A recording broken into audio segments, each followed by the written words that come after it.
Vamos a comenzar con el capítulo 12 y con este capítulo vamos a estar terminando todo lo que es respecto de la información de los sistemas de archivo que proveen los sistemas operativos para poder entender los datos que han sido almacenados o guardados en dispositivos como los discos. En este capítulo vamos a ver otros dispositivos de almacenamiento terciario como son las cintas o de backup, o sea, para hacer copia. Así que nosotros a lo largo de estos tres capítulos, el capítulo 10, hemos visto la interfaz que se provee al usuario por parte del sistema operativo, cómo les muestra a los usuarios y a los programadores los sistemas de archivo, algo que es agradable y fácil de manejar. Luego en el capítulo 11 hemos visto cómo internamente hace el sistema operativo con sus estructuras de datos y los algoritmos para poder implementar y mostrar esa interfaz a los usuarios y programadores. Y en este capítulo, el capítulo 12, vamos a ver la parte más baja, o sea, la parte que ya da casi contra el hardware, o sea, es la implementación en el hardware, porque vamos a ver las estructuras de los discos fundamentalmente y bueno, y luego también vamos a ver algo de cintas magnéticas. Es decir, cómo verdaderamente se implementan estos archivos y estos sistemas de archivos, cómo llegan a tomar forma física en estos soportes como son los discos. También vamos a ver, y un tema que es importante, cómo se accede al disco. Nosotros en el capítulo anterior, en el capítulo 11, hemos visto cómo se asignan los bloques, hemos dicho, o estos conjuntos de sectores agrupados, o clúster, cómo se asignan a los distintos archivos. Y eso sería la parte lógica cuando ya estamos acercándonos a esos elementos que son los bloques. Pero ahora también vamos a ver en este capítulo, o sea, en ese momento veíamos asignación contigua, enlazada e indexada, la forma de asignar los bloques a los archivos. Ahora vamos a ver en este capítulo de qué forma conviene planificar las peticiones que se hacen al disco para tomar datos, por ejemplo, para leer o para escribir. ¿Cuál es la forma que conviene planificarlo? ¿Con qué criterio? Así que nos vamos a recordar de las colas de planificación de CPU, de aquel capítulo que veíamos, el scheduler de la CPU, en donde había algoritmos como el tipo FIFO o First Come First Server, Round Robin por prioridad. Bueno, ahora van a ser otro tipo de algoritmos donde se va a mostrar las bondades de cada uno, qué ventajas y desventajas pueden traer. Y también un tema muy importante que vemos en este capítulo es RAID de discos. RAID de discos, o ese arreglo o el conjunto de discos, cómo se van a estructurar para que permitan un rápido acceso a los discos o permitan que los discos sean confiables, que los discos sean un soporte de almacenamiento estable. Bien, comenzamos entonces viendo cuál es la estructura con que están dimensionados o están soportados estos discos.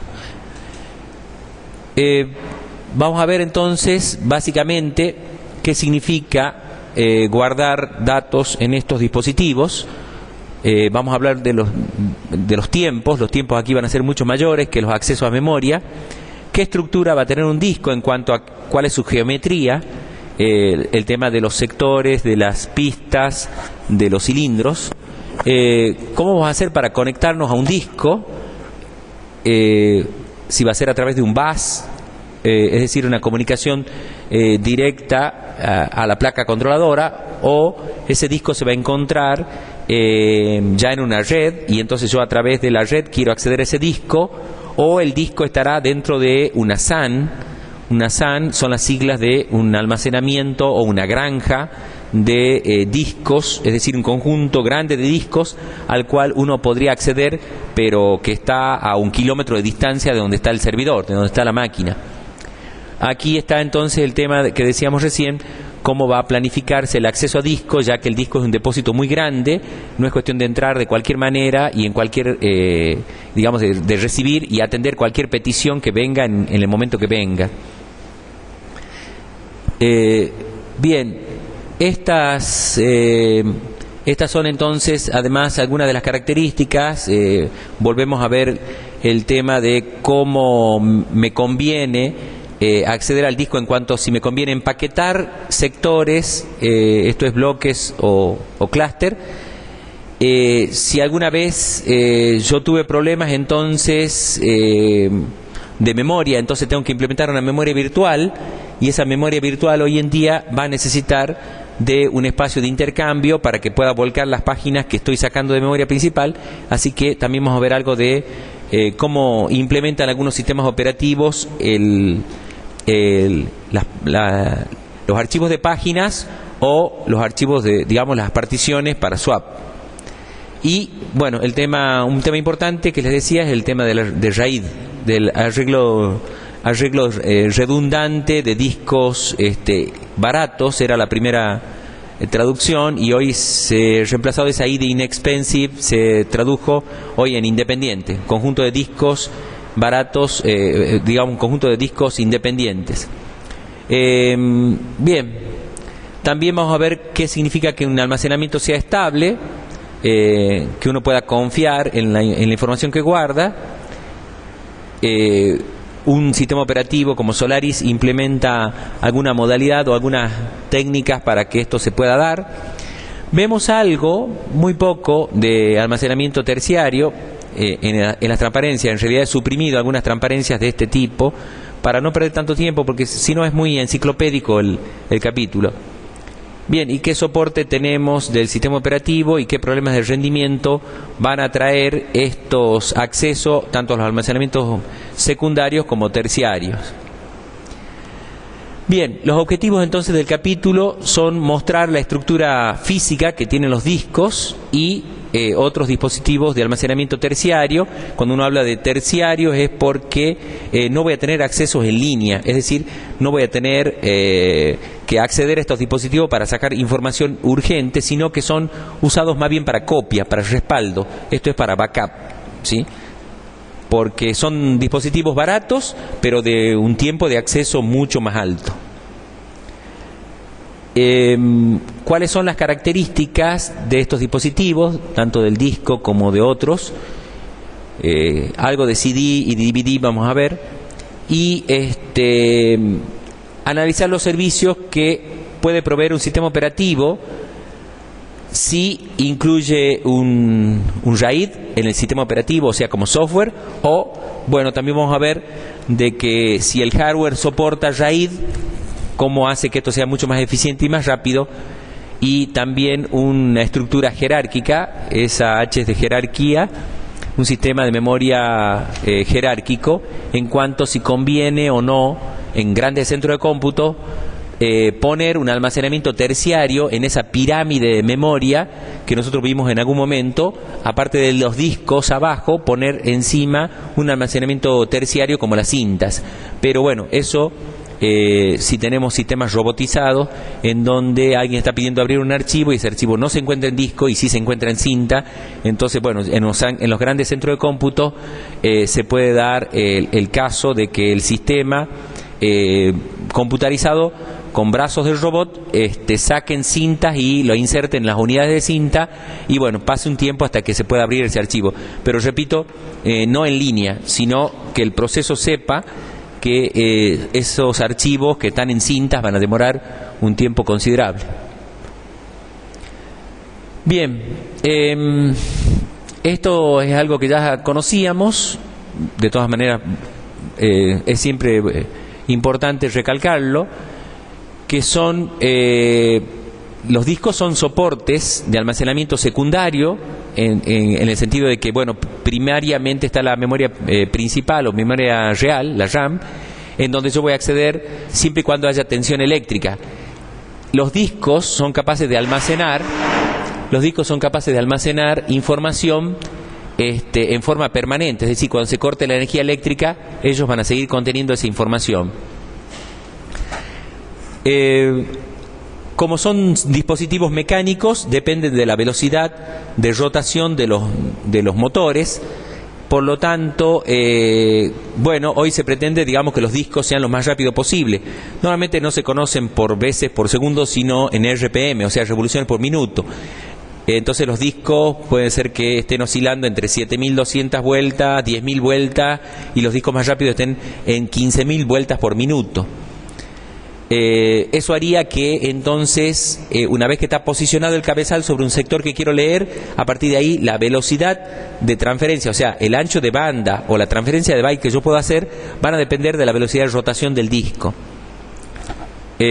Justamente eso es lo que se llama velocidad de transferencia, a partir de que estoy leyendo desde una pista determinada los datos que van a ir hacia la placa controladora y luego al computador.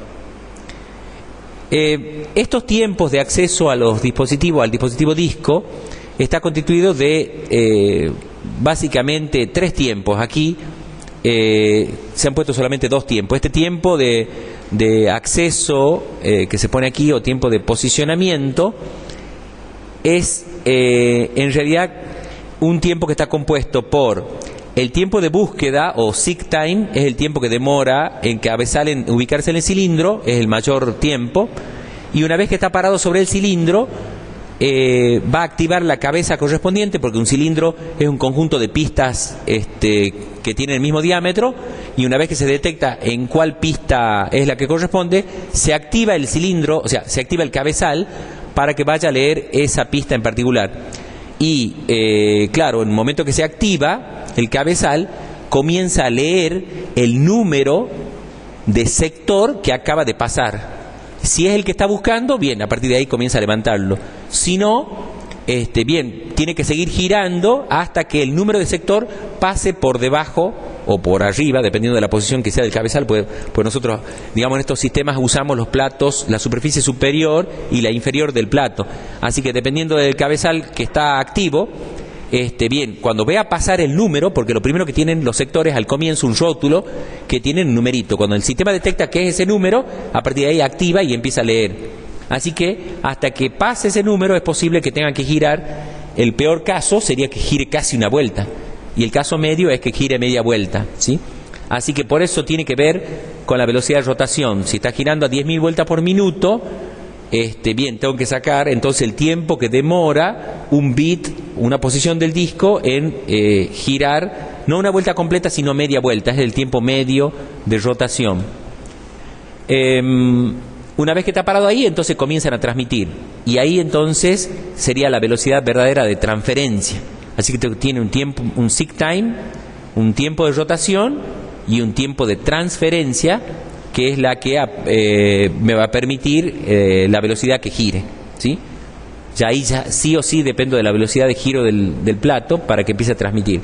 Pero bueno, andan en el orden de varios megabytes por segundo. Tenemos que hablar de los discos, están transmitiendo el orden de 200, 300, 400 megabytes por segundo. O sea, hoy en día los discos son, digamos, están bien posicionados dentro de la velocidad de transferencia o de ancho de banda. Por supuesto que tienen un talón de Aquiles, y el talón de Aquiles es que las cabezas de los discos, los cabezales pueden asentar o rozar sobre la superficie, y si lo hacen sobre el sector 0, que es donde se contiene la información de esa partición, bien, va a arruinar todo el disco. Por lo tanto habrá que reconstruirlo de alguna otra manera indirecta. Pero bueno, ese es el peligro mayor, que es que uno pueda patear una máquina y entonces le produce un movimiento al disco. Además de los movimientos y de los golpes que puede recibir un disco, es muy susceptible a las bajas de tensión o subas de tensión. Entonces el sistema puede acelerarse o frenarse, y en esa aceleración y freno el cabezal también cabecea sobre la superficie y lo puede rayar. Bueno, esto es lo que ocurre en los disquetes. Digamos, los disquetes tienen sistemas donde el cabezal muerde directamente, o sea que va frotando el disquete. Por eso es que los disquetes no duran tanto, ¿sí? La información se pierde después de cierta cantidad de uso. Bien, lo que hay que hacer es conectar, para que yo pueda leer un disco, es conectarlo a través de la unidad de entrada-salida. Es decir, tiene que tener una placa controladora que entienda los comandos para acceder a ese disco. Y existen distintos tipos de base, ¿sí? Ahí están los ATA, que en realidad son los Parallel ATA, los Serial ATA, los USB, que son... esto es un protocolo, el Fiber Channel, que es un protocolo que en realidad usa básicamente fibra óptica. Y esto es una tecnología de bus llamado SCSI.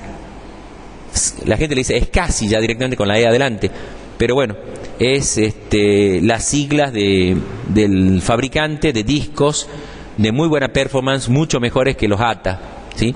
Normalmente se usan en servidores, son discos de alto rendimiento y que además uno puede adquirir 7, 14 discos, así ya está todo el paquete armado y me permite un acceso muy rápido a todos esos discos, ¿eh?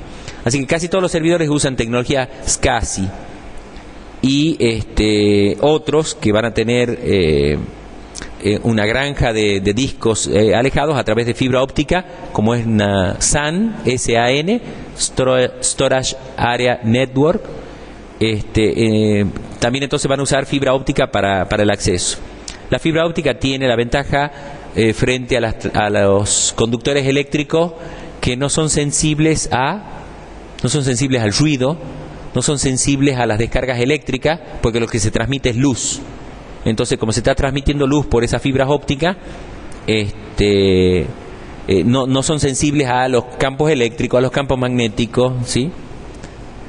Por supuesto que esto es mucho más caro, pero bueno, si uno quiere un buen ancho de banda, es decir, quiere velocidad, va a tener que contratar o va a tener que instalar servicios de fibra óptica.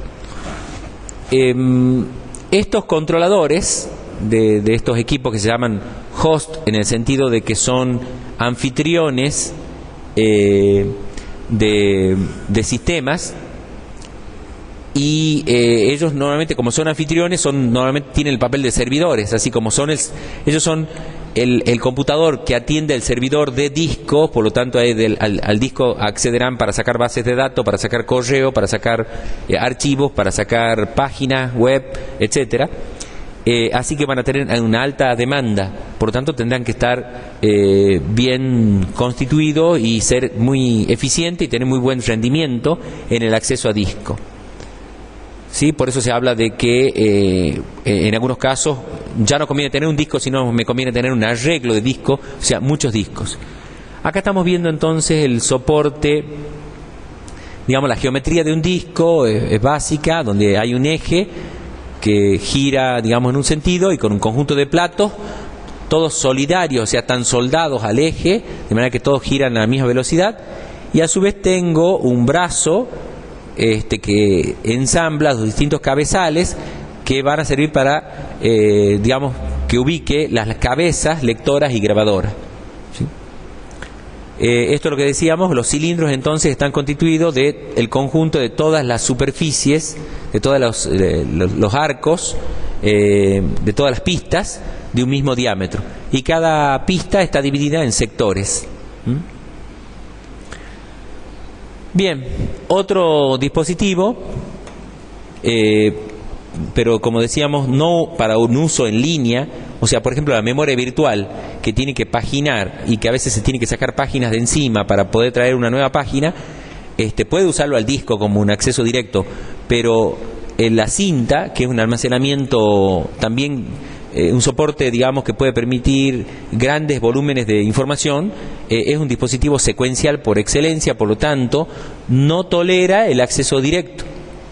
¿Sí? No tolera el acceso directo porque para llegar a una posición enésima tengo que recorrer las n-1 posiciones, tengo que rebobinar la cinta y por lo tanto puedo hablar de minutos de tardanza. Entonces no va a servir como un dispositivo de acceso para memoria virtual, ¿sí?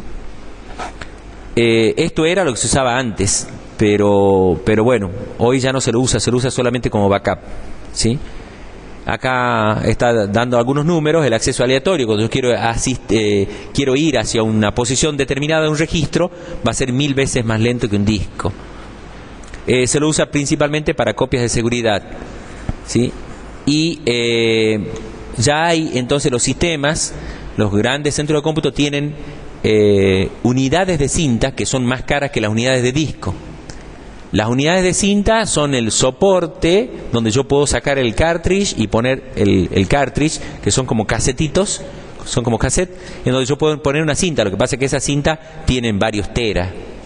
Hay cinta que puede tener 1 tera, 2 tera, 4 tera, ¿sí? O sea, pueden soportar mucha información, pero por supuesto son para hacer copias, no son para acceder en forma directa a esa información. Pero el precio, el costo por byte almacenado es 100 veces más barato que el disco. Pero claro, como hoy bajaron los precios de los discos, en realidad en los pequeños centros de cómputo ya ni siquiera se usan cintas, se usan otros discos como soporte, como backup. En todo caso, discos que sean removibles, o sea que uno pueda sacar y llevarse al otro lado, porque no tiene ningún sentido hacer un backup y dejarlo en el centro de cómputo. Hay un incendio, hay un robo, hay una catástrofe, hasta luego los discos con los datos y las copias también, ¿sí? Bueno, estos volúmenes quedaron viejos, ¿sí? Esto de que hay cintas de 20 a 200 gigas, ya quedaron viejas. Tenemos que hablar de cintas de varios teras. Y las cintas se conocen por el ancho, ¿sí? En milímetros de la cinta. Así que la cinta, cuanto más información puede guardar, más ancha es. Y las cintas, si uno pudiera verla, digamos, tienen pistas, ¿sí? Así que una cinta, por ejemplo, puede tener 8 pistas. Entonces, cuando uno ve una cinta así ampliada, a lo ancho como un rectángulo, ve que hay pistas que son longitudinales a la cinta. Si hay 8, quiere decir que yo puedo guardar 1 bit por vez. O sea, puedo guardar 1 byte por vez, con 8 cabezas que están leyendo o escribiendo simultáneamente, ¿sí? En velocidades de acceso, ya cuando está uniforme la cinta, pueden llegar a tener velocidades de acceso casi del disco. Por supuesto no de los discos rápidos, pero sí quizá capaz de un disco de 7000 vueltas puede llegar a tener, ¿sí? Pero como en todo hay calidades y calidades. O sea, cintas baratas después de 3 o 4 lecturas capaz que ya no sirvan más, igual que los DVD o las unidades que uno compra por 100 pesos, decir que es un regalo. En realidad la duración sabe que va a ser poca, ¿sí? Porque se desgasta no tan solo el láser, aquí se desgasta la cinta y hasta puede dañar el cabezal que está leyendo, porque aquí el cabezal de la cinta, de la unidad de cinta, está frotando la cinta, así que sí o sí la está desgastando o se desgasta el cabezal mismo, ¿sí? Bueno, volviendo al disco, los discos se pueden ver como si fueran grandes matrices, es decir, bueno, cuando hablan de matrices en realidad es vectores. Los discos se pueden ver como grandes vectores unidimensionales. Para nosotros las matrices son bidimensionales en adelante. De bloques lógicos, donde el bloque lógico es la unidad más pequeña de transferencia. Nosotros hemos visto en el capítulo anterior, creo, que la unidad mínima de direccionamiento en un disco es el sector, y que uno puede agrupar esos sectores en bloques, ¿sí? En bloques. Y esos bloques, bueno, le llamamos bloques lógicos porque tienen un número ascendente de 0 a n, que bueno, se tienen que corresponder con los sectores, pero los sectores, la dirección física del sector viene en 3 parámetros, CHS, cilindro, cabeza y sector. Así que bueno, ese arreglo unidimensional de bloques lógicos se corresponde con los sectores internos del disco en forma secuencial. Recuerden que siempre la palabra secuencial, a veces los autores la usan, o los traductores, porque capaz que el autor no quiso poner eso, pero se la hizo pensando en una secuencia, y la palabra secuencia viene de una etimología, o sea, viene de un principio que significa tiempo. Entonces, algo es secuencial cuando sigue a esto, luego a esto, luego a esto. O sea, temporalmente son vecinos. Secuencial no es sinónimo de contiguo. Entonces, una cosa es continuo con N y otra cosa es contiguo con G. Lo contiguo es vecino espacialmente. Esto está a la par verdaderamente de lo otro, eso es contiguo. Y continuo o secuencial es lo que está a la par pero en tiempo.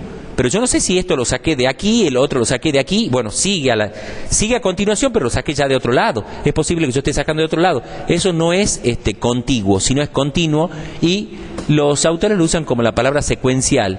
De manera que a lo mejor el sector que yo estoy levantando de un determinado cabezal, ¿sí?, sigue luego del cabezal que sigue abajo. Y no son contiguos, pero sí son secuencialmente uno a la par del otro, porque de ahí, de ese punto, corresponde a otro que está en otro cabezal, por ejemplo. Así que tengan cuidado con la palabra secuencial. Aparte que nosotros, digamos, los autores usan la palabra secuencial como serial. Y la palabra secuencial, la palabra serial significa en serie, uno tras otro, en fila india, ¿sí?, en contraposición de paralelismo, de paralelo. Así que muchos lo usan en secuencial para decir, de este bloque de instrucciones sigue este otro, sigue este otro, sigue este otro. Así, entonces estoy programando secuencialmente, dicen. Bueno, en realidad entonces la programación es serial. Una instrucción sigue a la otra y a la otra, una por vez. No estoy hablando entonces de paralelismo. Bueno, normalmente los sectores primeros, esto es, los sectores más externos del disco, o sea, de un cilindro lo más externo posible, es el sector 0. Y los sectores van creciendo en número a medida que se acercan al centro del centro del círculo. Así que, bueno, eso es lo que dice ahí. Las direcciones avanzan en orden creciente desde la pista más externa, recorriendo todos los sectores de esa pista, y luego de terminarla, avanzar a otra pista del mismo cilindro. Una vez que se termine de recorrer todos los sectores de ese cilindro, empezar con el cilindro interno siguiente, ¿sí? Esos serían los vecinos, ¿sí?, y la secuencia en la que yo puedo recuperar esa información. ¿Cómo hago para conectar, ¿sí?, el attachment? ¿Cómo hago para atachear o conectar un disco a un computador? Se puede realizar a través de, lo puedo direccionar a los discos a través de los puertos de entrada-salida de la placa, digamos, de esta placa controladora de disco, que a su vez, bueno, se van a conectar con bases de entrada-salida, que es el cable que nosotros conocemos, digamos, en realidad nosotros conocemos esa cinta gris, ¿sí?, ancha para los paralelata o los IDE, que conectan desde un soporte, desde un zócalo en la placa madre, y se van a conectar en realidad a la placa controladora. Así que para nosotros eso serían el bus, ¿sí?, que me permite conectar a la placa controladora, porque nosotros en los discos rígidos tenemos que la placa controladora está en el mismo dispositivo. O sea, el paquete del disco viene el conjunto de platos, y debajo viene toda la electrónica que lo controla ese disco. Y ahí a su vez están las cachés. Ahí a su vez tienen las memorias, estas semiconductoras, que me permiten que cuando yo estoy accediendo al disco lo deje temporalmente a esa información en esos buffers, que a veces van a funcionar como buffer y otras veces como caché, para que la CPU, cuando necesite información o cuando se interrumpa la CPU, se trasladen esos datos que están en esos semiconductores que están en la electrónica y pasen a la memoria. Normalmente se va a encargar DMA. DMA es un controlador inteligente, o sea, tienen también un procesadorcito ahí adentro, que es el que se encarga de hacer el traslado a la memoria principal. Así que hoy en día, en realidad, las placas controladoras las tengo en el mismo dispositivo del disco, ¿sí? Y como decíamos hace rato, SCSI es una arquitectura de bus propietaria, en el sentido de que esto es solo esta firma fabrica estos dispositivos, estos tipos de discos, que son más caros, pero más confiable, tiene una electrónica un poco más confiable, y además el material con que está hecho es un poco es de mejor calidad. Y puedo conectar hasta 16 discos en un único cable. Cuando nosotros quizás en los IDE podemos conectar 2 discos físicos, no lógicos, 2 discos físicos con la IDE 1 y la IDE 2, o la IDE 0 y la IDE 1. Aquí puedo hacer cascadas de estos SCSI y hacer una conexión mucho mayor, pero bueno, 16 con un único cable. Y tengo un iniciador SCSI, que es el que, viene a ser como el maestro de esa comunicación entre estos dispositivos. El maestro es el que va a iniciar el pedido, que en este caso sale de la CPU, pero va a pasar a una controladora SCSI, y la controladora SCSI se va a comunicar con cada uno de los dispositivos SCSI, que no tan solo son discos, pueden ser escáner, pueden ser plotter, pueden ser impresoras, ¿sí? Lo que pasa es que son más caras. Pero bueno, la ventaja es que esto tiene un ancho de banda mayor que los IDE, de manera que me pueden transmitir más información en menor tiempo. A su vez se puede descomponer en unidades lógicas, ¿sí? O sea, puedo a cada uno de los soportes, a cada uno de los dispositivos los puedo a su vez dividir en unidades lógicas, igual como si fuera un disco que lo estoy particionando. Bueno, esta Fiber Channel, que es la tecnología digamos en fibra óptica, es útil entonces para dos tipos de conexionado. Cuando necesito conectarme, necesito sacar los dispositivos de almacenamiento del centro de cómputo. Se pensó en granjas de discos, o sea, un conjunto grande de discos, arreglos de discos que estén dispuestos separados del centro de cómputo por una cuestión de seguridad. Inclusive los puedo poner subterráneos, ¿sí? Para evitar atentados o robos o lo que sea.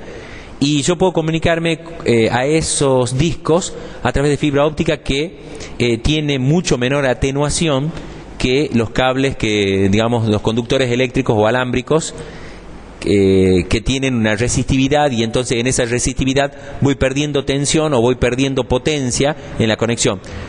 Aquí puedo perfectamente poner, digamos, un servidor, un computador aquí, y el grupo de discos puede estar a 500 metros, a 1 kilómetro.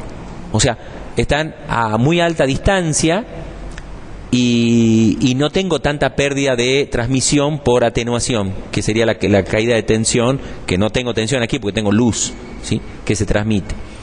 Entonces, bueno, puedo tener en este caso, fíjense la cantidad, 2 a la 24, o sea, puedo tener 16 megas, ¿sí? 2 a la 24 es 16 megas, un espacio de direcciones 2 a la 24, 16 megas de identificador de discos diferentes. O sea, aquí yo podría tener 16 millones de discos en otro lado, y los puedo direccionar a partir de esta tecnología, ¿sí?, que me ofrece SAN. Este SAN es un tipo digamos, no es una empresa, sino es un tipo de estructura de almacenamiento en red, ¿sí?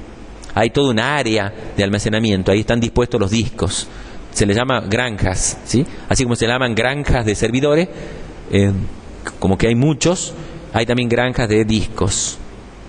Y hay otra variante también, que se trata de que se puede direccionar a partir de hacer un bucle, digamos, de dar vuelta la identificación hasta 126 dispositivos. Pero bueno, esto es lo que la SAN es la mejor forma de obtener mayor cantidad de dispositivos o direcciones de dispositivos, ¿sí? Y esta es otra técnica, digamos, no es tan usada porque, bueno, porque justamente no tiene nada que ver el rendimiento o la cantidad de direcciones que yo puedo lograr con una SAN que con una FCAL, ¿sí?, que es un lazo arbitrario. Fíjense que cambia el orden de las letras. Lo que antes era SAN, como Storage Area Network, ahora es NAS, ¿sí? NAS, pero estas siglas, almacenamiento conectado a la red. Así que ahora la red, la N de network está antes, y esto es acceso, esto es almacenamiento, dispositivo conectado. Sí, almacenamiento de storage, conectado, eso es attachment, o sea, la conexión, storage attachment network, o sea, es un dispositivo de almacenamiento conectado a la red. Ahora es diferente, yo ya tengo una red, puedo tener una LAN o una WAN, y me cuelgo de esa red con una impresora. No tiene nada que ver con SAN, que SAN es todo un área de almacenamiento, ahí tengo entonces los discos, ¿sí? Esto es NAS, que es entonces una forma de conectarme a la red una forma que tienen los dispositivos de almacenamiento de conectarse a la red. Esos dispositivos, por supuesto, tienen que tener una dirección IP. Eso que van a ver ustedes después en redes, tiene que tener una dirección de dispositivo.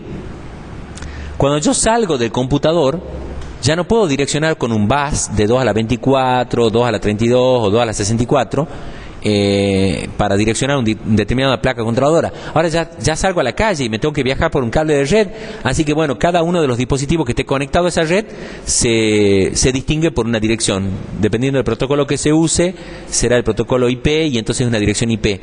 O también tienen números de dispositivos, ¿sí? Esos números de dispositivos de hardware se los usa como identificadores únicos. Bueno, esta es una forma de que en una LAN o en una WAN, ¿sí?, varias computadoras compartan estos discos de almacenamiento que están conectados a la red, ¿sí? Bien, existen algunos protocolos para Unix, por ejemplo, es en NFS, que significa File System de Red, y en el caso de Windows, también otro protocolo de comunicación entre una máquina y este soporte de almacenamiento que me permite que cualquiera de estos clientes acceda a ese disco. Uno de los cursos que les decía que se va a dar ahí en la quinta es justamente sobre Active Directory, que es por supuesto de Microsoft, ¿sí? Y entonces le van a mostrar eso justamente, digamos, cómo es la cuestión de la configuración de una red cuando haya que distinguir dispositivos diferentes. Y lo va a dictar un egresado de aquí, un ingeniero en sistemas, ¿sí?, el ingeniero Ortega. Así que bueno, justo viene este tema para eso. La forma en que una máquina, que por supuesto una máquina, ¿qué hay en una máquina? Un proceso que está corriendo, que tiene un sistema operativo en una máquina determinada, para poder comunicarse con un disco, para hacer una petición, por ejemplo, de apertura de un archivo o de lectura de un dato que está en ese disco, él sí o sí tiene que hacerle una llamada al sistema, pero como si fuera un procedimiento remoto. O sea, voy a tener por encima de esto, gobernando o administrando toda esta red, hay un sistema operativo, que este sistema operativo de red, o tengo un sistema de archivos, digamos, que está controlando los dispositivos, que va a tomar la llamada procedimiento remoto que yo haga, y entonces va a transmitir o va a transferir a donde esté ese dispositivo conectado, y bueno, y ahí me va a proveer de la información. No queda otra, no hay forma de direccionar a la placa controladora y mandar in y out como la que nosotros conocemos. Cuando nosotros nos queremos conectar con una placa, leemos de esa placa o de ese puerto con operación in de assembler, ¿sí?, del procesador, o escribimos con out.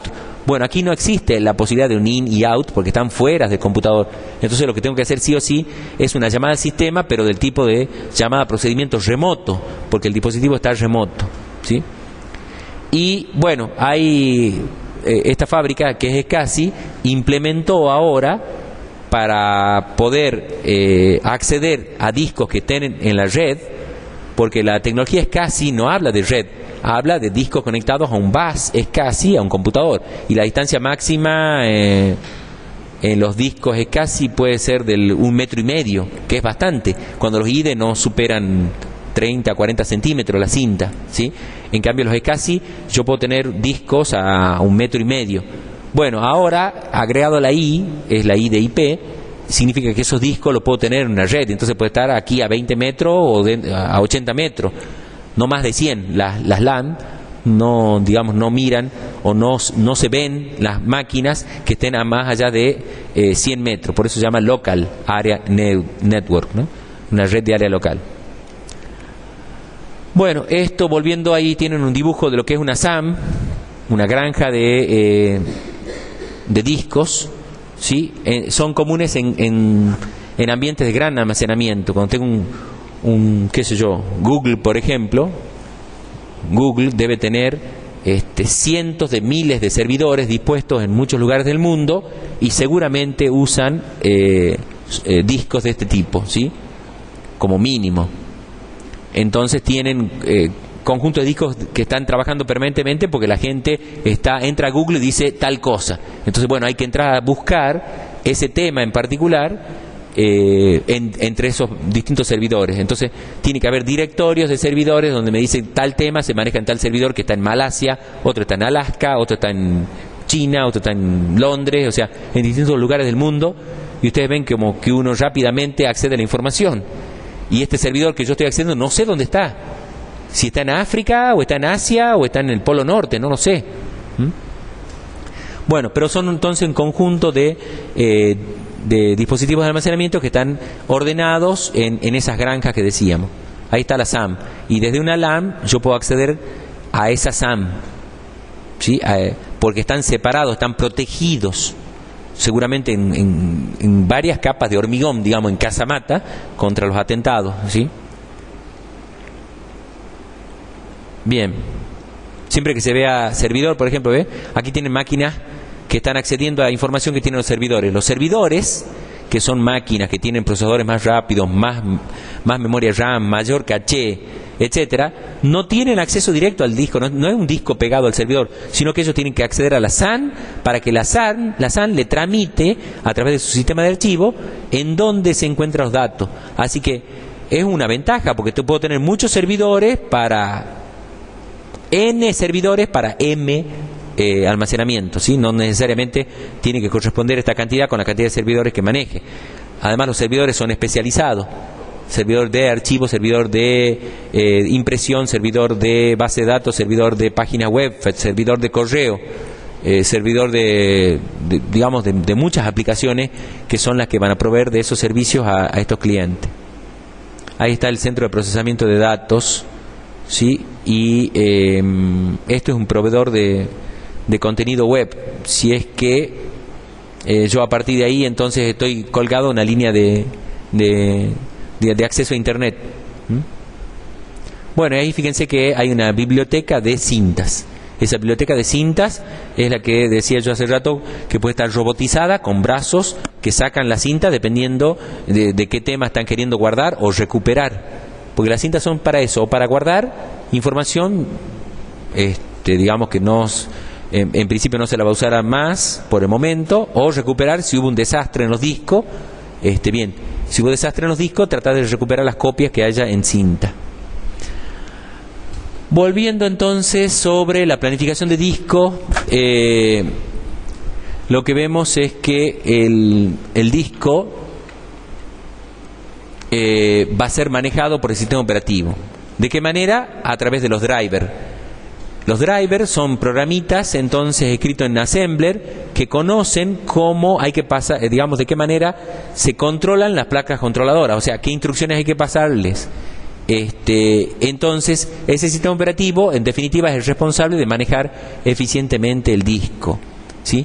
Por eso es que los sistemas operativos, cuando son atacados por virus, lo primero que uno va a tratar de hacer como virus es tratar de dañarle, y lo más fácil de dañar son los discos, ¿sí?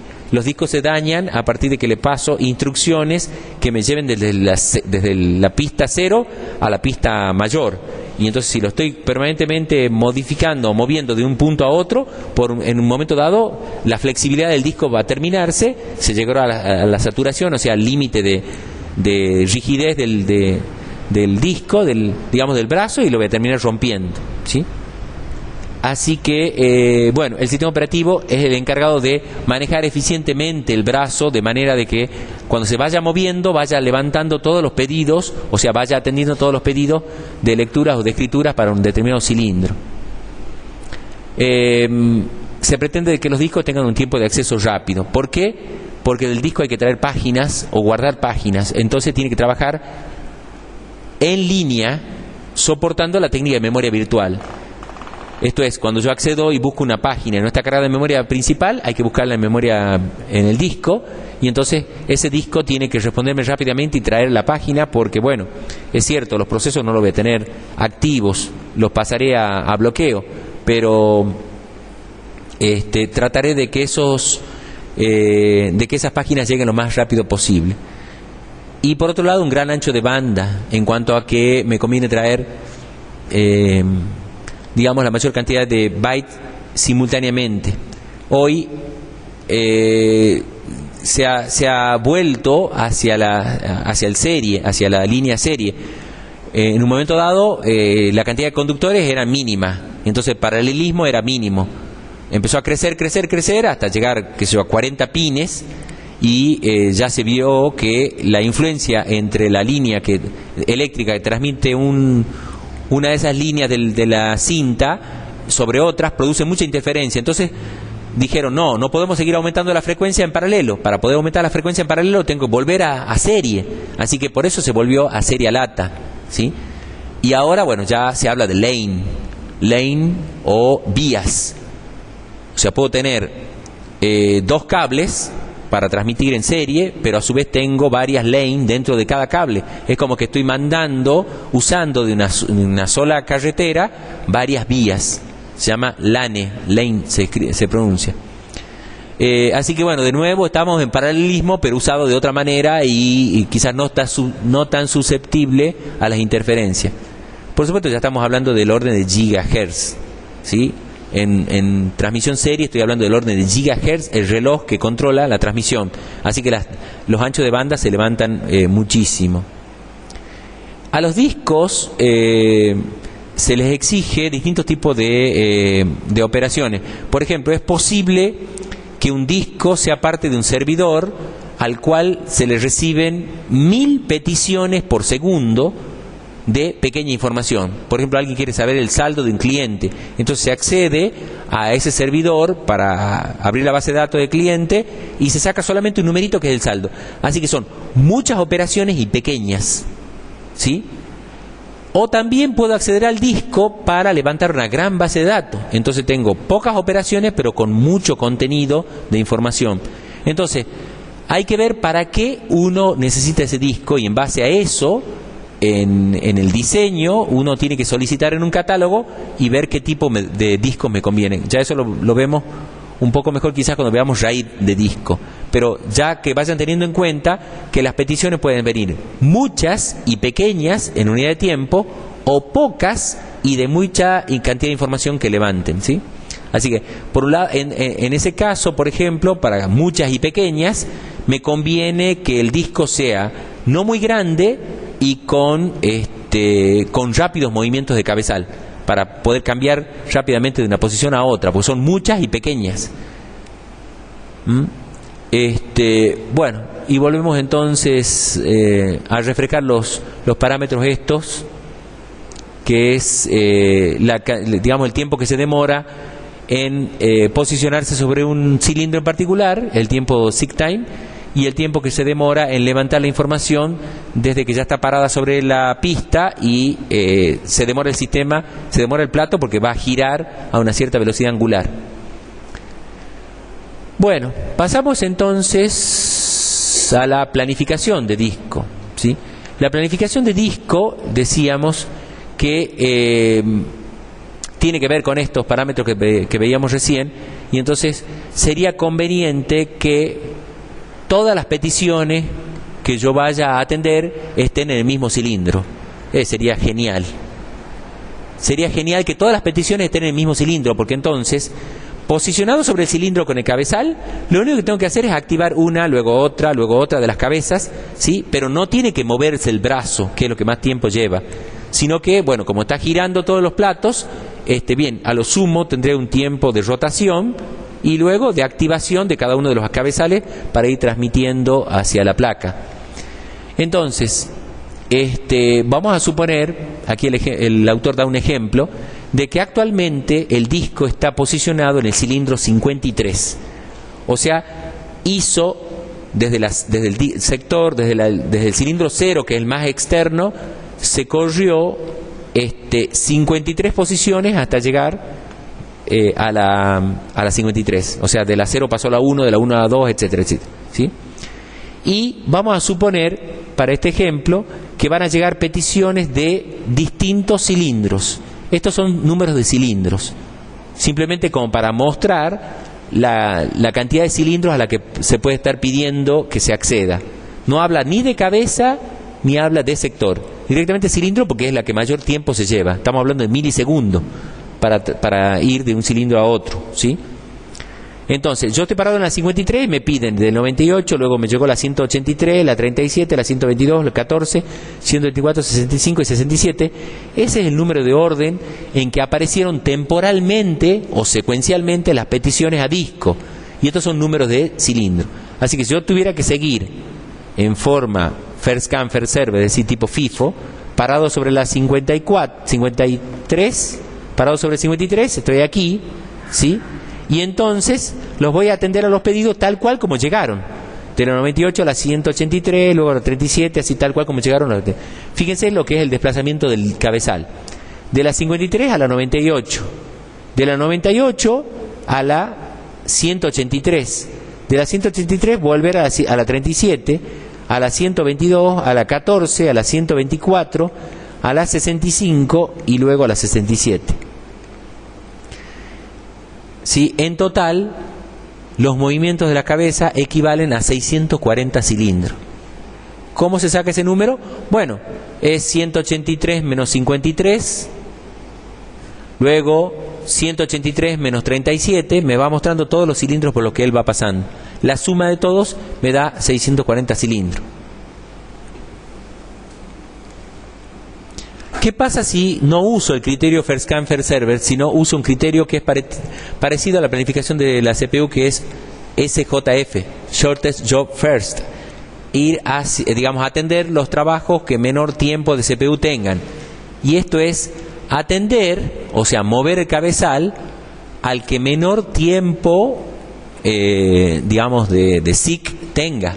Y el tiempo de SIC es el tiempo que demora la cabeza, el cabezal, en trasladarse de un cilindro a otro. Entonces, esto sería equivalente a, digamos, decíamos, a un taxi. El taxi, la operadora lo llama porque sabe la posición, y como sabe la posición, le dice, bueno, tenés que moverte a 2 calles, ahí estás a 2 cuadras del pedido, así que vos sos el que te corresponde, estás el más cercano. Así que, bueno, eso es lo que dice ahí, que es una forma de planificación SJF. Fíjense que entonces ahora, en vez de tomarlo a las peticiones tal cual como vinieron, las ordeno de una manera determinada. Por ejemplo, yo estoy en la 53, ¿sí? Y, bien, de la 53 me paso a la 65, luego a la 67, ¿ven? Y luego retrocedo porque saco diferencias. 53, hago una diferencia. ¿Cuánto es 98 menos 53? Y bueno, me da 45, ¿no? ¿Cuánto es 183? Me da 100 y pico. 37 menos 53, y bueno, esto me da 16. En cambio, de 53 a 65, ¿cuánto hay? 12, ¿ven? ¿Ven que hay 12 de diferencia? Bien, entonces la menor diferencia se produce a 65, así que hacia ahí va. Parado en 65, ¿cuál es la menor diferencia? 67, está más cercano. Parado en 67, de los que me quedan, ¿cuál es la más cercana? Y bueno, es 37. Luego a 14, y de 14 tengo que saltar a 98. 122, 124 y 183.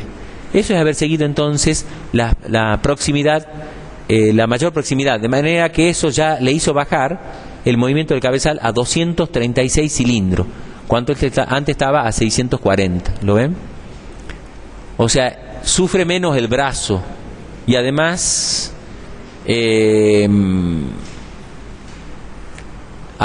puedo tener un tiempo medio, el tiempo medio de demora es menor cuando se ha ordenado esa petición.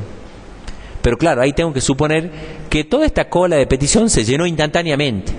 Porque si me viene una petición y al minuto me viene otra y al minuto me viene otro, bueno, no, yo en un minuto ya la podía haber atendido tal cual como vienen llegando. Aquí suponemos que ya la cola aparece con todas esas peticiones simultáneamente. Scan es otra metodología u otro algoritmo de planificar el disco que busca, como el caso de un ómnibus, a diferencia del taxi, este es un circuito permanente que está circulando el ómnibus. Lo que yo tengo que hacer es acercarme a ese circuito, tomar el ómnibus y bajarme en otro lado que además no se va a mover de ese circuito. En realidad, el circuito es de afuera hacia adentro, de adentro hacia afuera. Lo que hace el cabezal es ir moviéndose de afuera hacia adentro y luego de adentro hacia afuera. Esto es, bueno, lo que se conoce también como ascensor, porque en realidad los viejos ascensores en los edificios tenían un ascensorista, la gente todavía no sabía usar los ascensores, y entonces se supone que el ascensorista lo manejaba mejor inteligentemente al ascensor que cualquier otro. Así que, qué sé yo, él iba, por ejemplo, bajando. Entonces cuando iba bajando, paraba en un piso, abría la puerta y preguntaba, ¿hay alguien que baja? No, yo subo, dice alguien. Ah, bueno, espere que vuelva. Directamente ni subía. Así que, bueno, iba bajando y iba levantando pasajeros que iban hacia abajo. Y después llegaba al suelo, al subsuelo o a la planta baja y empezaba a subir de nuevo. ¿Sí? Así que él se pasaba la vida subiendo y bajando por el ascensor. ¿Sí? Ni siquiera había switch automáticos que abren la puerta y cierran y quede que el ascensor esté perfectamente alineado con el piso, ¿sí? Sino que él ya a ojo movía una palanca y capaz que quedaba mejor alineado que lo que quedan ahora los ascensores, ¿sí? Bueno, ese es el algoritmo scan. Va de un extremo del disco hasta el otro, atendiendo los pedidos que vayan llegando. Así que si, por ejemplo, el ascensor, en este caso el scan, el algoritmo de scan, estaba bajando en el momento que le aparece esta cola, él estaba bajando, así que va de 53 a 37, a 14, toca 0 y vuelve. ¿Lo ven? O sea, realmente el ascensorista también se iba hasta la terraza, si llegaba el ascensor ahí, abría la puerta de la terraza, ¿hay alguien que baja? No había, solamente pájaros había. Y entonces, bueno, bajaba, pero él era obligación de que llegue hasta el final.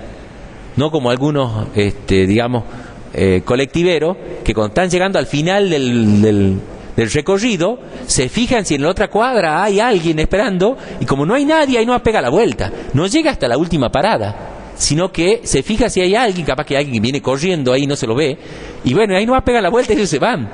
No, esto llega hasta el final, ¿ven? Aunque no hay petición en ceros, llega hasta el 0. Y después, bueno, empieza a crecer en cilindros, o sea, se va hacia adentro. Y ahí terminó la última petición, pero bueno, él, después de esto que seguiría hasta el final, hasta la 199. Es el scan puro. Fíjense la cantidad de movimientos de cabeza que tiene, 208. Resulta mejor que el Short Seek Time First, ¿sí? 208 tiene movimientos de cabezas. Después tienen un C-Scan, una variante del C-Scan, porque la variante del C-Scan, esa C de circular, él trabaja en un solo sentido, ¿sí? Significa que cuando él, por ejemplo, justo le tocó que está subiendo, ¿sí? Entonces, bueno, aquí no se da el caso, pero, por ejemplo, si le hubieran aparecido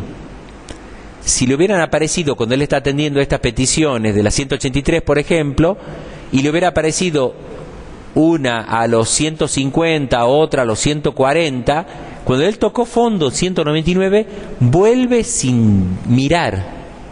Así que la C, esa de circular, es que se le antepone a scan, es que vuelve sin levantar pedidos, para trabajar siempre en un mismo sentido, hacia arriba, digamos, creciendo en dirección. A diferencia del scan, que venía levantando en ida y en vuelta. No dice cuántos movimientos, pero obviamente recorrió todos los 200, los ha recorrido los cilindros, ¿sí? Sin embargo, tiene un tiempo de espera más uniforme. ¿Por qué tiene un tiempo de espera más uniforme? Porque fíjense que en el caso yo le estoy diciendo, ¿qué pasa si cuando él estaba atendiendo luego iba a pasar a le aparece un pedido de 140, 130, si fuera el scan puro, los levanta, lo vuelve levantando, pero no es justo. Estos pedidos acaban de llegar. Entonces no hay un tiempo de espera, digamos un tiempo medio de espera más o menos estable, sino que todo va a depender, capaz que tengo muchos pedidos intermedios y a mí me demoran. Yo llegué antes, ¿sí? Pero bueno, como digamos atienden ida y vuelta, estas peticiones nuevas capaz que las vienen atendiendo. Luke es una versión o una modificación del C-Scan. La única diferencia está en que se comporta como un colectivero que ve hacia la última parada y entonces este no llega. O sea, el look es eso, mira si tiene una petición allá en el extremo. Como no tiene, no llega al 0. ¿Lo ven? En cambio, este anterior sí llegaba al 0 y recién empezaba a ver qué pedidos hay. Así que bueno, la única diferencia de look con scan es que look no llega a los extremos, llega al último pedido y vuelve. Vuelve levantando si es un scan solo y vuelve sin levantar si es un C-Scan. Y hay un C-Look también. Un C-Look entonces que no vuelve levantando y vuelve hasta el primer pedido, digamos, no vuelve hasta el extremo. Digamos, enunciativo, la verdad que es todo enciclopédico, pero por lo menos para saber, para tener una idea, que cuando a ustedes le digan, che, y entonces ¿cómo se planifica este disco? ¿Será round robin? Para, round robin no es un algoritmo de planificación de CPU. No, pero yo pensaba que esos planificadores eran válidos para cualquier dispositivo. No. Este tipo de dispositivo, por ejemplo el disco, necesita de planificadores, de criterios de planificación mucho más especiales que lo que tiene el CPU. Bueno, y ahí está entonces respecto de cómo se hace para elegir un algoritmo de planificación, si es que yo lo puedo elegir, si el sistema operativo me permite, o si yo tengo un código abierto como Linux, en donde yo puedo ponerle un algoritmo de planificación que ha sido inventado por mí, y yo digo, este algoritmo va a funcionar mejor que otro. Bueno, aquí están las características de que estos algoritmos también dependen del número y tipo de solicitudes. No es lo mismo que me hagan pedidos de lectura, que me hagan de escritura, y tampoco dependen también de la cantidad de pedidos que yo tenga. Pero bueno, esto es lo que debiéramos fijarnos es que el algoritmo de Shortest Seek Time First o el LOOK son elecciones razonables para un algoritmo de planificación. Fíjense que no busco el scan, no tiene sentido llegar hasta el final, busco el look.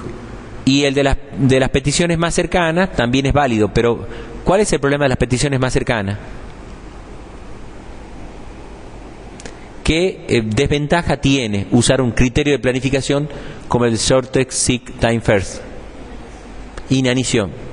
Inanición, ¿por qué? Porque bueno, me estoy moviendo en cilindros próximos y a lo mejor hay peticiones de hace mucho que no las atiendo porque son muy lejanas. Entonces puede llevar algunas peticiones a inanición. Cuando vemos de cómo hay que administrar o digamos asignar los sectores o los bloques de un disco al sistema de archivo, vemos que los discos originalmente son como terrenos con monte. Terrenos con monte significa que digamos una maraña no se puede sembrar sobre esos terrenos, así que lo primero que hay que hacer es desmontar. El desmonte sería el formateo de bajo nivel o formateo físico, como dice aquí.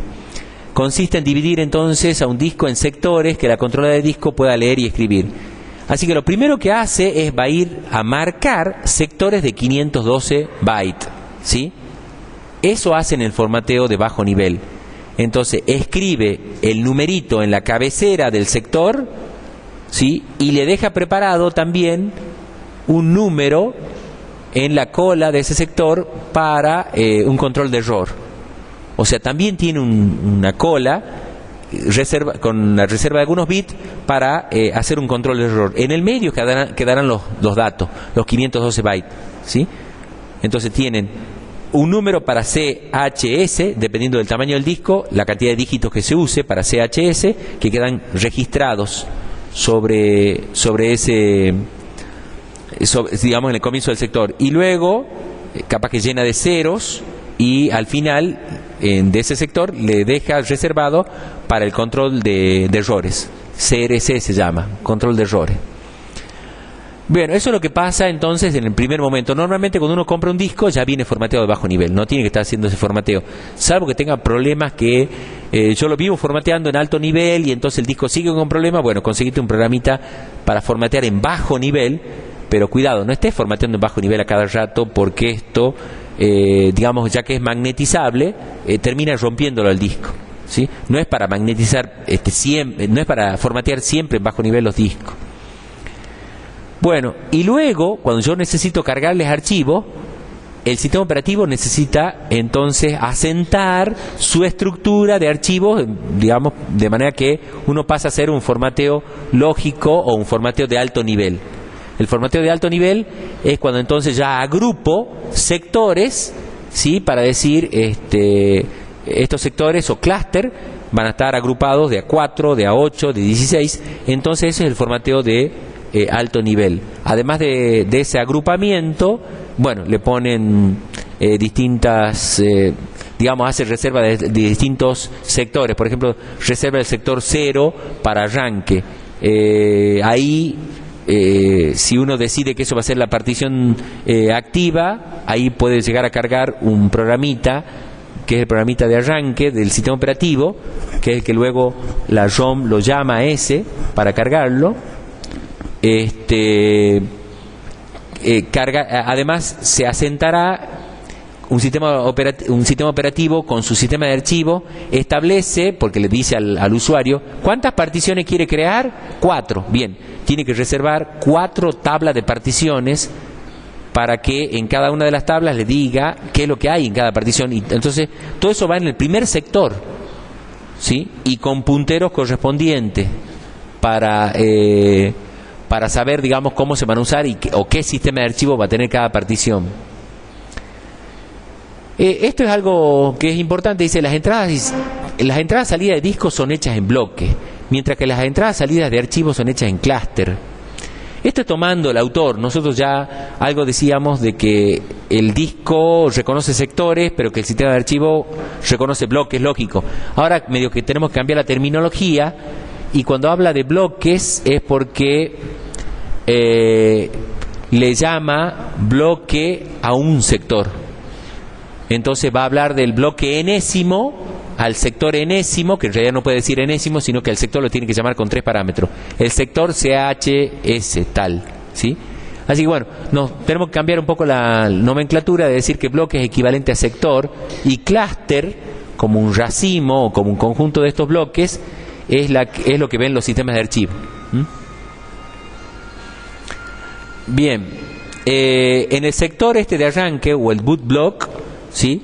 Lo que tenemos es cargado, que el sistema operativo, digamos, lo carga en el momento que estamos formateando, y me pregunta ¿qué va a ser una partición activa esta? Sí. Bueno, entonces ahí va a cargar ese programita o el loader que será llamado por el de la ROM, ¿sí? Esto en el momento de arranque, lo primero que ejecuta es un programita cargador de la ROM, que después de hacer algunos controles de hardware llama a un programa cargador que está en la partición activa del disco y lo carga, ¿sí? Hay además, en el momento del formateo, reserva de sectores para sectores defectuosos. Fíjense, cuando está creando una partición, ¿sí? Cerca de los sectores que, digamos, cuando va asignando sectores, siempre se reserva algunos sectores que queden libres cercanos a estos, de manera que si llega a fallar o llego a tener un sector que es defectuoso, use del pool de sectores libres los más cercanos posible, porque si no sería una pérdida de tiempo increíble para decir, bueno, este sector está defectuoso, no, allá en la Quiaca he visto un sector que está libre, anda y usalo. Significa que el brazo tiene que moverse muchísimo para ir a buscar ese. Entonces lo que tratan de hacer es dejar cada tanto sectores libres para que los pertenecientes a la misma pista, por ejemplo, usen en caso de que haya defectos o problemas en esos sectores, ¿sí? Acá vemos entonces cómo Windows 2000, después de haber hecho un formateo, me ha permitido crear 4 particiones, y el sector, digamos, en el sector 0 está el Master Boot Record. Esto es el registro maestro de arranque, en donde tengo el código de ese programita cargador que me permite identificar y traer, digamos, de una de las particiones el sistema operativo. Y ahí está la tabla de particiones que les decía. Si yo decido que tener 4 particiones, bien, él va a tener 4 tablas de particiones aquí. Y me va a mandar con un puntero para decirme, entra el número de sector, comienza los datos de la partición tal, ¿sí? Aquí también tienen que estar reservados una tablita de sectores libres. De manera que cuando un archivo es creado, se consulta, che, ¿dónde tengo un sector libre para empezar a crear un archivo? Bueno, otro tema que los sistemas operativos tienen que manejar es el tema del intercambio. Con el tema del intercambio es que las memorias virtual necesitan, decíamos hace rato, descargar a veces algunas páginas para traer otras páginas. Entonces, Linux, por ejemplo, destina una partición para swap, que normalmente, tradicionalmente, se hablaba de que sea, ¿de qué tamaño el swap? ¿Con el qué? Se hace en relación al tamaño de la memoria RAM. Exactamente. Y bueno, claro, pero antes, o sea, el swap era el doble de la RAM. Por ejemplo, si uno tenía una RAM de 64 megas, te decían, bueno, es conveniente que tengas un disco, un swap de 128 o... ¿Cómo? Ah, bien, bien. Claro, era una relación como que, claro, no, ¿para qué si tengo... Claro, si tengo 1 giga de RAM, es medio mucho, digamos, 2 gigas de discos, digamos, para eso. Hoy con las memorias más baratas ya no es tan grave el tema del intercambio para memoria virtual, ¿sí? Como que ya casi todos los procesos caben totalmente en memoria, salvo que, bueno, que sea una máquina, un servidor, y entonces esté con mucha carga. Pero bueno, lo importante de esto es que los espacios de intercambio en el disco no tienen sistemas de archivo. O sea, no hay una estructura, no han sido formateados para instalar un sistema de archivo, sino lo que hay es un terreno libre de bloques sueltos para que ahí yo ponga las páginas que vaya trayendo o sacando. Un dato interesante es, las particiones que son para swap normalmente no están formateadas con un sistema de archivo particular. Acá, por ejemplo, habla de este Unix, que es una versión de Berkeley, que asigna el espacio de intercambio cuando el proceso se inicia y mantiene el segmento de texto, o sea, el programa y el segmento de datos en ese espacio. Significa que, fíjense, es un lujo, porque lo tiene duplicado al segmento de texto. Esto es el código, el programa mismo, está en el espacio de intercambio, y también el segmento de datos, porque en el segmento de datos, ¿qué es? Es los datos globales inicializados. En cambio, lo que es la pila y el heap, que es un área de, digamos, transitoria de variables globales no inicializadas, bueno, no le tiene reservada inicialmente. Si es necesario que alguna página sea traída, bueno, la cargarán luego, pero inicialmente no carga la pila ni el área de, digamos, de este heap, ¿sí? El kernel usa un mapa de intercambio para llevar el control de espacio de ese intercambio. También el kernel no necesita un sistema de archivo. Él va y usa los sectores libres, o sea, los bloques, directamente, porque tiene una tablita con número de bloques que están libres, y va y los usa. No tiene un sistema de archivo. Los sistemas de archivo a veces son molestos. Inclusive, bueno, no está diciendo eso aquí, pero muchos sistemas de bases de datos grandes no les convienen los discos formateados, lógicamente. Esos sistemas de base de datos administran ellos los bloques libres y asignan los bloques libres a su base de datos. El sistema operativo se lava las manos y le dice, ahí tenés el bloque, el disco sin formatear, en forma lógica, y ocúpalo vos. Los sistemas de base de datos prefieren así, son más eficientes. ¿Ves esto lo que dice aquí? En cambio, Solaris 2 asigna el espacio de intercambio solo cuando una página es forzada a salir de la memoria física, no cuando la página de memoria virtual se crea por primera vez, que es el caso que antes usaba este Berkeley más viejo, ¿sí? O sea, no usa espacio de intercambio si realmente no es necesario, cuando es forzada. Estos son algunos de los slots o huecos que tiene en el disco de esa área de swap, para que digamos Linux haga un mapeo para llevar o traer páginas, ¿sí? Entonces algunos estarán ocupados y otros estarán vacíos. El slot sería como el marco de página, nada más que el marco de página ahora está en disco, y entonces ahí llevo las páginas digamos que quiero descargar.